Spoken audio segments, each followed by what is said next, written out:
नमस्कार आप सभी टीजीटी एस्पिरेंट्स को और जितने भी लोग सिलेक्ट हुए हैं इस टीजीटी एग्ज़ाम में आप सभी को मेरी तरफ से शुभकामनाएं। आपके परिवार को, आपके घर वालों को बहुत सारी शुभकामनाएं। और मैं जानता हूं ये पल बहुत खुशी का होगा, बहुत ही खुशी और भावुक कर देने वाला पल होगा, क्योंकि कामयाबी कामयाबी होती है। जी हाँ दोस्तों, कामयाबी कामयाबी होती है। बहुत ही पर्सनल फील हो रहा है आपकी कामयाबी को देखकर, बहुत ही खुशी हो रही है। हालांकि मैं जानता हूं कि मेरी जो ऑडियंस है वो मैक्सिमम जो है टीजीटी एस्पिरेंट है, जिन लोगों को मैं काफ़ी लंबे समय से जो है यूट्यूब चैनल के माध्यम से इंटरेक्ट कर रहा हूं। और आगे भी आप लोग जो है मेरा ज़रिया बनेंगे, आप लोग मेरे साथ जुड़े रहेंगे। और मेरे लिए ये हमेशा गर्व का पल है, गर्व का एक मोमेंट रहता है जब कोई हमारे बीच में से निकलते हैं, कोई कामयाबी की बुलंदियों पर पहुंचते हैं। आप सभी को ढेरों शुभकामनाएं। जी हाँ दोस्तों, बहुत सारे उतार चढ़ाव आपने देखे होंगे, बहुत सारी कठिनाइयाँ आई होगी, बहुत सारी मुश्किलों के बाद, बहुत सारे तानों के बाद, बहुत सारा प्रेशर के बाद, बहुत सारी रातों के बाद, बहुत सारे एग्ज़ाम सेंटरों के बाद जब कोई परीक्षा का एग्ज़ाम आता है और आपके फेवर में आता है, फिर जो वो खुशी होती है, उसकी चमक और उसकी दमक कुछ अलग ही बात होती है। ये आज आप लोगों के चेहरे पर साफ झलक रही है। और मैं आपको इस शानदार उपलब्धि के लिए, शानदार सफलता के लिए आपको अपनी तरफ से बधाई देता हूँ। और मैं जानता हूँ कि आप लोगों के लिए ये कामयाबी बहुत बड़ी कामयाबी बनकर आई है। जी हाँ दोस्तों, एक अध्यापक बनना कोई सरल काम नहीं है।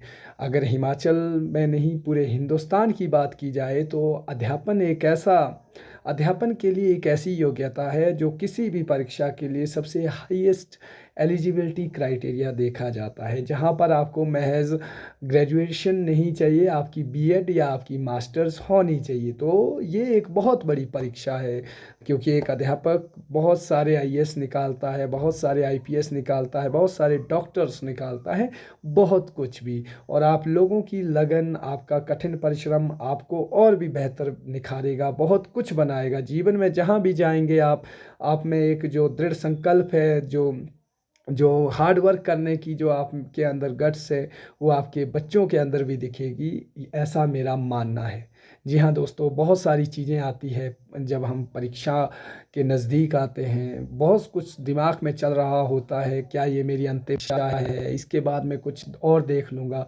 क्योंकि जो लोग तो 22 से 24 या 25 के बीच में सक्सेस हो जाते हैं, उनको वो चीज़ें उतनी महसूस नहीं होती कि शायद कोई प्रेशर जो है वो इसके बाद क्या होगा। लेकिन जो 30 के बाद, 30s में होते हैं, 30s मीन 35, 39, 38, ये जो एक एरा होता है, ये जो एज का जो एक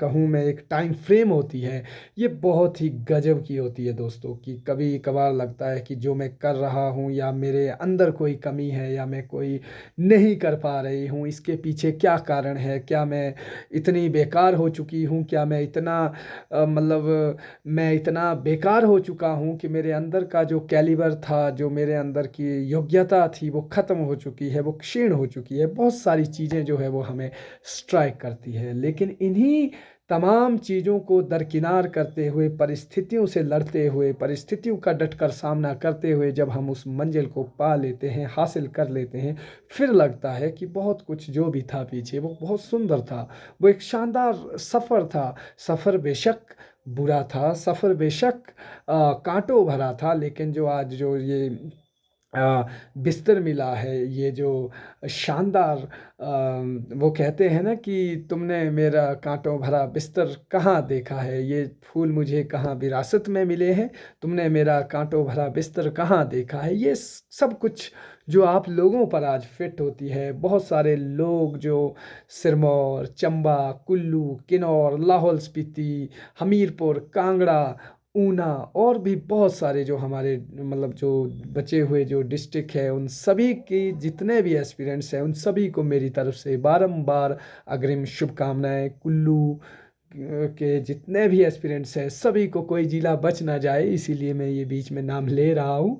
और ये सब कुछ आप लोगों का स्ट्रगल है जो यहाँ तक पहुँचा है। जिन लोगों का नहीं हुआ है उन लोगों के लिए संवेदनाएँ नहीं है। उन लोगों के लिए मैं इतना कहना चाहूँगा कि आप उस चीज़ को मतलब आप वहाँ से फिसले हैं जहाँ से सीधे छत आनी थी। मेरे कई दोस्त ऐसे हैं जिनका 65.25 स्कोर रहा, जिन जहाँ से 65.70 मेरिट गई है, और कई ऐसे हैं जहाँ पे 71 पॉइंट इतना स्कोर था, वहाँ से वो रह चुके हैं। तो एक मतलब ड्रेस्टिक या एक मतलब बहुत ही सडन ब्लो उनके उनको पहुंचा होगा। लेकिन मैं कहना चाहूँगा कि शायद कई बार हम टूट जाते हैं, बहुत कुछ होता है हमारे साथ, और ये संवेदनाएं भी शायद काम नहीं करती है। लेकिन परीक्षाएं अंतिम नहीं होती, जीवन का सार होती है। परीक्षाएं हमें धैर्य सिखाती है, परिश्रम सिखाती है, हमें कठिन परिस्थितियों में अटल रहने सिखाती है। मैं ये बातें हवा में नहीं कर रहा हूँ, ये मैं बातें दर्शन से सीख कर नहीं कर रहा हूँ। मुझे दर्शन बहुत पसंद है। जब ऑरेलियस की बुक्स पढ़ता हूँ, जब फ्रांज काफ्का की बुक पढ़ता हूँ, तो मज़ा आता है, समझ आता है कि जीवन वास्तव में जो है विकट परिस्थितियों के बाद ही निखर कर सामने आता है। जो आप विश्वविद्यालय के बाहर चाय पर चर्चा होती है, आपकी गाँव में आप जब पगडंडियों के सहारे, जब आप अपनी किताबों के सहारे घूम रहे थे, बगीचों में अपने, आप जब कहीं पर कुछ भी काम कर रहे थे, दिहाड़ी लगाकर आप वापस किताबें पढ़ रहे थे, आप जब महाविद्यालय की लाइब्रेरीज में पढ़ रहे थे, कि कहीं धर्मशाला की लाइब्रेरी में, चंबा की एचपीयू की लाइब्रेरी में, कहीं भी सिरमौर, मंडी, एनीवेयर, आप लोग एक चीज़ देख रहे थे कि ये जो हम संघर्ष कर रहे हैं इसका नतीजा मिलेगा। और अभी परेशान होने की आवश्यकता नहीं है जिनका नहीं हुआ है। मैं दावे के साथ कह रहा हूँ कि टीजीटी की बहुत सारी वैकेंसीज जो है अभी देखने को मिलेगी। और एक चीज़ जो अभी हमारा सीबीएसई का एग्ज़ाम हुआ था, बहुत सारे टिपिकल से क्वेश्चंस पूछे जा रहे थे। इसमें 5 ईयर आफ्टर कोई प्लान नहीं है। तो मेरे भाई, मैं आपको एक बात कहना चाहूँगा, अपने हक के लिए लड़ना जो है वो बुरी बात नहीं होती है। आज तक लड़ते आए हैं, आज तक अपनी जॉब्स के लिए लड़ते रहे, धरना प्रदर्शन करते रहे आप लोग।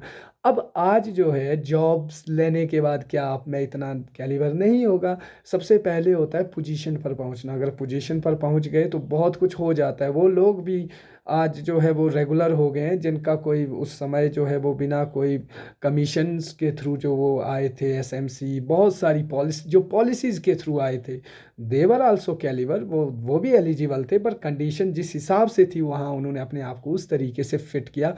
मेरा कहने का मतलब ये है कि अभी जो 8 से 10 हज़ार जो टीचर यहाँ पर अपॉइंट होगा, तो वो भी एक तरह का जो है बहुत मास लेवल पे जो है वो एक अपनी अप्रोच रख सकते हैं। सरकार जो है वो डिक्टेटर बनने के लिए नहीं है, सरकार आम लोगों के लिए होती है, सरकार आप लोगों के लिए होती है। तो अभी फ़िलहाल के लिए ऐसा है कि आप लोग सिलेक्ट होइए, कोई भी आपका एग्ज़ाम है, हिंदी है, हिस्ट्री है, पॉलिटिकल साइंस है, ज्योग्राफी है, सबसे पहले अंदर होने होने की कोशिश करो। सबसे पहले सिलेक्शन लो अपनी, फिर उसके बाद सोचना आपने कि क्या करना है, क्या नहीं करना है। क्योंकि धरना प्रदर्शन बेरोजगारी में भी करना ही है, उससे बेटर है कि कुछ करके करो, तो फिर आपको भी सुकून मिलेगा, आपको भी खुशी मिलेगी कि अपने राइट्स के लिए आप आगे जा रहे हो। तो ये चीज़ें रहती है। मैं आपको उकसा नहीं रहा हूँ, मैं आपको एक रियलिटी चेक करवाना चाह रहा हूँ। और जितने भी टीजीटी के जो एस्पिरेंट है, आप तमाम लोगों का जो ये एग्ज़ाम होता है, खासकर टीजीटी एग्ज़ाम, इसके लिए बहुत मेरा एक तरह से जो है रिस्पेक्ट है। बहुत डिफ़िकल्ट एग्ज़ाम होता है फॉर मी, पर्सनल तौर पर कहूँगा, क्योंकि मैंने कभी इस एग्ज़ाम की तैयारी नहीं की उस लेवल की। बस मैं ऐसे अपना एक अनुभव साझा करूँ, बिना पढ़े जब हम गए थे एग्ज़ाम देने, 58 के अराउंड रह गए थे, तो मुझे ऐसा लगा यार हम तो कभी पढ़े ही नहीं, तो कहाँ से होगा। हाँ, फिर जब अपने सब्जेक्ट में जो है वो एक्सीलेंट करने की बात आती है, तो फिर पूरी कोशिश थी। हालांकि उसमें 7-8 क्वेश्चन स्क्रैप हो जाते हैं, वो बड़ा एक वो अलग इशू है, उसको रहने देता हूँ अभी फ़िलहाल के तौर पर। बट अच्छा लगता है कि जब हम किसी और को देखते हैं जिसमें कई एक एनेक्डोट, एक किस्सा की मुझे कोई बता रहा, सर आपने जब अपना स्कोर यूट्यूब पर शेयर किया कि मेरे 56 बन रहे हैं, इतना कुछ बन रहा है, बोला गट्स चाहिए बीइंग पीएचडी स्कॉलर, या इतना आपका यूट्यूब चैनल है। मैंने कहा जिस चीज़ में हमारी दक्षता नहीं है, जिस चीज़ में हम अपना मतलब जो जो मैं नहीं हूँ वो मैं क्यों दिखाऊं, जो मैं हूँ मैं वही दिखा सकता हूँ। बहुत सारे लोग आए जिन्होंने दुनिया जीती, जिन्होंने कोई साम्राज्य नहीं छोड़ा, वो भी तो आज राख है। मैं इस एग्ज़ाम से मैं कौन सा तोप बन जाऊंगा, मैं कौन सा खुद मेरी कौन सी वैल्यू जो है वो डिमीन हो जाएगी। तो मेरा कहने का मतलब है, मैं बड़े स्वीटनेस के साथ कहूँगा कि मेरा एग्ज़ाम ये बहुत मेरे लिए ये बहुत मुश्किल था। जो आप टीजीटी आर्ट्स में सिलेक्ट हुए हैं, आप लोगों को सल्यूट है मेरी तरफ से कि इतना ये जो एग्ज़ाम है वास्तव में डिफ़िकल्ट था और आपने कर दिखाया। इसके लिए बहुत मेहनत चाहिए होती है। हमने सब्जेक्ट के लिए, मुझे पता है सब्जेक्ट में करीब मैंने 8 साल दिए हैं, 8 से 10 साल दिए हुए हैं, 17 से गधों की तरह बिल्कुल अपने आप को खपाया हुआ है। तो मैं समझता हूँ ये फीलिंग कैसी होती है। 8 साल लिटरेचर लिटरेचर लिटरेचर, कुछ भी नहीं उसके अलावा। नेट के जो आपके 10 यूनिट्स होती है, कम्युनिकेशन, रिसर्च, टीचिंग एप्टीट्यूड, इसको इतना पढ़ पढ़ के आज तो दिमाग में भी वही चीज़ें घूमती है। तो आपके दिमाग में भी वही चंद्रगुप्त मौर्य घूम रहा होगा, वो कॉन्स्टिट्यूशन आर्ट के जो जितने भी आर्टिकल्स है वो दिमाग में घूम रहे होंगे आप कहीं पर। क्योंकि यहाँ तो वैरायटीज़ भी बहुत सारी है। हालांकि नेट में भी जो फर्स्ट पेपर होता है वहाँ भी वैरायटीज़ होती है, लेकिन मुझे आपकी वाली वैरायटीज़ बहुत डिफ़िकल्ट लगती है, to be honestly. Once upon a time I was a very adamant about this particular exam. जब मैं पहली 1-2 में था, मेरा बहुत एक इंटरेस्ट था कि मैं कभी HAS बनूंगा, क्योंकि मेरे टीचर्स मेरे बहुत कोऑपरेट करते थे। हमारे शेरचंद ठाकुर जी हुआ करते थे, और उस समय मैंने, यकीन नहीं करोगे, 10th 1-2 में जो है जगमोहन ब्लोखरा पढ़ ली थी, तरुण गोयल जैसी किताबें पढ़ ली थी उन ज़मानों में। तो मुझे मैं हमेशा एक क्विज कंपटीशन में बहुत अच्छे दर्जे से जो है compete करता था। तो हमारे सर कहा करते थे, you will be going to become HAS officer like that. तो मुझे लगता था ये होता क्या है। फिर धीरे धीरे कॉलेजेस में आ गए। कॉलेज में जब थोड़ा बहुत लिटरेचर की तरफ रुख हुआ, हालांकि मज़ा आता था वहाँ भी। हमने बहुत कोशिश की कि मतलब अपना जग वहाँ उस समय नया नया क्रेज होता था जगमोहन ब्लोखरा पढ़ने का, CDS की बुक्स पढ़ने का। तो अलग ही क्रेज माइंड में होता था, अच्छा ऐसा भी हो सकता है, ये बुक पढ़ते हैं, इसको पढ़ते हैं। या फिर अरिहंत की बुक्स GK के, मतलब बहुत सारे किस्से हैं, कभी बताएंगे आपको, लेकिन मज़ा आता था। फिर ऐसा लगता था कि फिर धीरे धीरे धीरे लिटरेचर की तरफ रुख होता गया, अच्छा ये है, ऐसा है।